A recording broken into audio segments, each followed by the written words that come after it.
सोचो एक ऐसी मोटरसाइकिल जिसे एरोप्लेन से सीधा वर्ल्ड वॉर 2 में उतारा गया हो।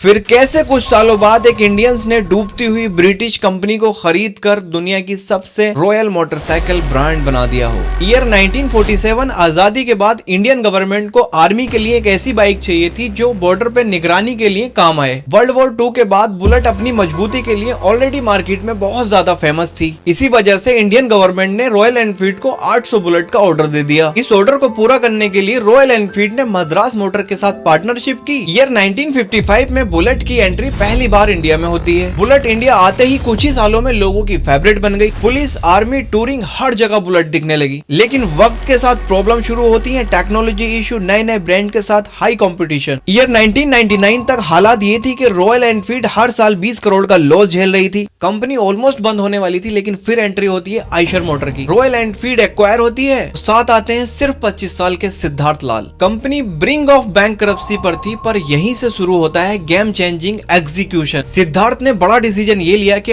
आइसर के 15 में से 13 बिजनेस बंद कर दिए और सिर्फ ट्रक और रॉयल एनफील्ड पर फोकस किया। बिकॉज उनको समझ आ गया था कि रॉयल एनफील्ड सिर्फ मोटरसाइकिल नहीं, लाइफ स्टाइल बेचती है। आज से 25 साल पहले तक लोगों को यही लगता था कि हैवी बाइक सिर्फ पुलिस, आर्मी और लॉन्ग टूरिंग के लिए होती हैं। डेली लाइफ में इसका कोई यूज नहीं है। लोगों की इसी सोच को तोड़ने के लिए सिद्धार्थ ने अपने सभी एम्प्लॉइज को कार की जगह बुलेट से ऑफिस आने जाने को कहा, ताकि वो एक बड़ी प्रॉब्लम के ऊपर काम कर सके और अपने एम्प्लॉइज का डेली फीडबैक लेने लगे। जिससे होता यह है कि एक बहुत बड़ी प्रॉब्लम सामने आती है। मार्केट में ऑलमोस्ट बाइक लेफ्ट फुट पर गियर शिफ्ट देती है, लेकिन रॉयल एनफील्ड अभी भी राइट साइड पे दे रही थी। जिससे होता यह है कि नए नए राइडर्स को इससे दिक्कत हो रही थी। सोल्यूशन सिंपल था, बोल्ट गियर शिफ्ट को लेफ्ट साइड मूव किया, बिना बुलेट के थंब इंजन विंटेज लुक को कंप्रोमाइज किए। इसी अप्रोच के साथ लॉन्च हुई सेल्फ स्टार्ट बुलेट क्लासिक 350। आज हार्ले डेविडसन जितनी बाइक पूरी दुनिया में बेचती है, उससे कहीं ज्यादा बाइक रॉयल एनफील्ड अकेले भारत में सेल कर देती है। और आज आइसर ग्रुप की वैल्यूएशन 1 लाख करोड़ से ऊपर है। अब एक सवाल आपके लिए कि आपके पास बुलेट का कौन सा मॉडल था,